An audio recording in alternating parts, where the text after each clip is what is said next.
নমস্কার বন্ধুরা, আমি ডক্টর সঞ্জয় চন্দ্র আজ আপনাদের সামনে উপস্থিত হয়েছি আবারও একটি ইউটিউব নতুন ভিডিও নিয়ে। যে ভিডিওটিতে আমি আপনাদেরকে দেখাবো কি করে অতি অল্প সময়ে আমরা বনসাই গাছ তৈরি করতে পারি। এক্ষেত্রে আমাদের একটু বুদ্ধিদীপ্তভাবে কাজ করতে হবে। প্রথমত আমাদের জানতে হবে যে বনসাইয়ের কী কী স্টাইল হয়, তার একটা প্রিলিমিনারি বা প্রাথমিক ধারণা হওয়া দরকার। পরবর্তীতে আমরা যে গাছের বনসাই করব সেই গাছের সেই গাছটি অবশ্যই ক্ষুদ্র হলে হবে না, সেই গাছের বড় ডালের নির্দিষ্ট অংশকে আমরা বেছে নিয়ে সেই অংশটিকে আমরা বনসাই করার চেষ্টা করব।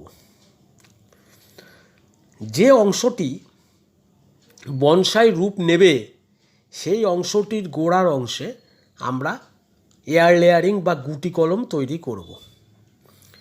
দেখুন, আমি অনেকগুলো গুটি কলম এই গাছটিতে বেঁধেছি। এটা প্রেমনা মাইক্রোফিলা বলে একটি বনসাই গাছ। এই গাছটিতে আমি অনেকগুলো গুটি কলম তৈরি করেছি। একটু দেখুন, একটা গুটি কলম কাটা হয়েছে এবং এতে ওয়্যারিং করা আছে। আমি গাছে থাকা অবস্থায়, গুটি কলম থাকা বা করা অবস্থাতেই আমি ওয়্যারিং করে দিয়েছি, যাতে আমার ওই অল্প সময়ের মধ্যে একদিকে গুটি কলমে যে শিকড় বেরোবে সেটাও হবে, আবার গাছে ওয়্যারিং করলে সেই ডালটি তার নিজস্ব বা আমি যেরকম করতে চাচ্ছি সেরকম রূপ নেবে। দেখুন, গাছটিতে প্রচুর তার জড়িয়ে তার একটা ব্যান্ড তৈরি করেছে। একটা ব্যান্ড করার জন্য আমি চেষ্টা করেছি। এই গাছটির স্টাইল আমার প্রথম থেকেই টার্গেট একটা স্ল্যান্টিং স্টাইল করব, ইনফর্মাল স্ল্যান্টিং। গাছটা একটু হেলে থাকবে, স্ল্যান্টিং স্টাইল। এবং গুটি কলমে আরও কতগুলো স্টাইল আছে, যেমন হলো ওয়েট করবার জন্য হলো ওয়েট স্টাইল, একটা গাছের গুড়ির কাণ্ড থেকে চেরা সেটা করবার জন্য আমি কলম বেঁধেছি। আমি ফুল কাস্কেট করবার জন্য কলম বেঁধেছি, গুটি কলম তৈরি করেছি। এইভাবে আমরা অল্প সময়ে কিন্তু গাছগুলি থেকে গুটি কলম তৈরি করে সেই গুটি কলমকে আমরা গাছ থেকে আলাদা করে আমরা পটিং করতে পারি এবং খুব সহজেই বনসাই তৈরি হবে।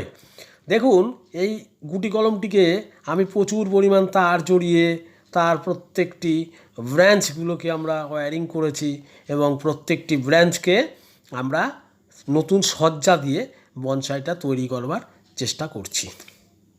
আপনারাও ঠিক এই পদ্ধতি অবলম্বন করুন, তাহলে জাস্ট 1 বছর কি 1.5 বছর সময়ে আপনারা ফুল বনসাই গাছ একটি পাবেন, মোটামুটি বনসাই শেপ নেওয়ার মতন একটা গাছ পাবেন। দেখুন, আমি গাছটিকে আবার এই গুটি কলমটিকে প্ল্যান্টিং করব।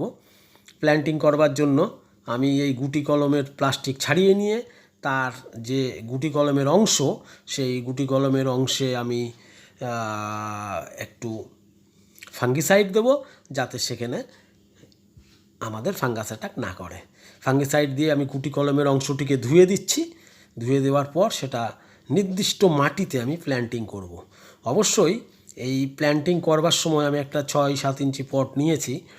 নেওয়ার পরে এই কিছুটা কোকোপিটের সঙ্গে আমি এই ফাঙ্গিসাইড পাউডার দিয়ে জল তৈরি করে কিছুটা মাখিয়ে নিয়েছি এবং গুটি কলমের চারিদিকে যাতে কোকোপিটটা দিতে পারি। আর এই মাটির মধ্যে আমি ব্যবহার করেছি শুধুমাত্র ভার্মি কম্পোস্ট আর সামান্য নিমখোল, যাতে মাটিটা তেতো থাকে, কোনো ইনসেক্টিসাইড পতঙ্গ না রাখতে পারে। ইনসেক্টিসাইড লাগলে পরে লাগার পরিবর্তে আমি ব্যবহার করেছি আমাদের নিমখোল। এই গাছটিকে আমি এই বর্ষায় বসালাম। এইভাবে আমি এই ট্রেনিং পটে প্রায় 6 মাস আগামী ফেব্রুয়ারি পর্যন্ত ট্রেনিং করব।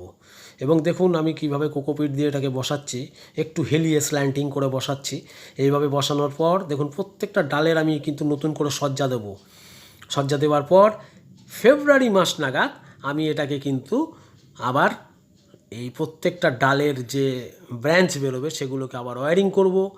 দরকার হলে গাছের গ্রোথ অনুযায়ী আবার রিপোর্টিং করব এবং তার ওয়্যারিং খুলে দেওয়ার চেষ্টা করব। আশা করি 6 মাসে গাছটি যেভাবে ওয়্যারিং আমি করেছি সেই ওয়্যারিং করবার ফলে ডালগুলো বাঁক নিয়ে নেবে।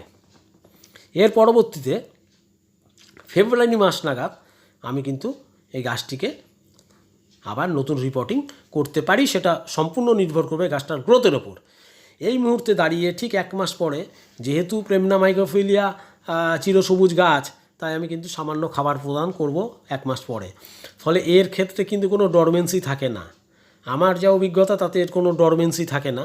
ফলে সম্পূর্ণরূপে কিন্তু আমি এই গাছটিকে খাবার দেব, ওয়্যারিং করব, ডালের সজ্জা দেবো, নতুন নতুন ডালে প্যাড তৈরি করব। ঠিক ফেব্রুয়ারি মাস নাগাদ আমি এটাকে আপনাদের কাছে আবার কিন্তু এর আপডেট দেব। ফেব্রুয়ারি মাস নাগাদ এই গাছটিকে আমি নতুন করে রিপোর্টিং করব, পজিশন যদি সেরকম থাকে। তারপরে ঠিক বর্ষাকালে, মানে তার 6 মাস পরে আগস্ট নাগাদ, যদি গাছটি দেখা যায় বনসাই আকৃতি নিয়েছে, মোটামুটি বনসাই আকৃতি নিয়েছে এবং তার কাণ্ডের ডায়ামিটার 4 ইঞ্চি হয়ে গেছে, অনেকটা মোটা হয়ে গেছে, তখন কিন্তু আমরা স্যালো ফ্ল্যাট পটে সেটাকে পার্মানেন্ট বনসাই মাটির সাহায্যে সেটাকে আমরা ফাইনাল পটিং করব। সেটা সম্পূর্ণ নির্ভর করছে গাছটির গ্রোথটা কীরকম হবে, তার উপর আমরা সেই কাজটি করব। এক্ষেত্রে আমি বলতে চাই যে আপনারা যদি এই পদ্ধতি অবলম্বন করেন তাহলে কিন্তু আমরা সহজেই বনসাই করতে পারি। এর পরবর্তীতে আমি আপনাদের ভুঞ্জি স্টাইল দেখাবো, কাস্কেট স্টাইল দেখাবো, সেমি কাস্কেট স্টাইল দেখাবো। হ্যাঁ, এইভাবে কিন্তু সহজেই আমরা বনসাইগুলোকে গাছের মধ্যেই তৈরি করে তারপরে আমরা সেই গাছের গুটি কলম কেটে আমরা পটিং করে তার চর্চাটা সহজে করে নিতে পারবো। এর পরবর্তীতে আমরা দেখাবো যে কীভাবে সহজে মেমে বনসাই করা যায়। এইভাবে আপনারাও চেষ্টা করুন, আশা করি আপনারাও পারবেন। এইভাবে আমার প্রত্যেকটা ভিডিও আপনারা দেখুন, সহজ পদ্ধতিতে কিভাবে বনসাই করা যায়। আমার চ্যানেলটিকে সাবস্ক্রাইব করে আমার সঙ্গে থাকুন। নমস্কার।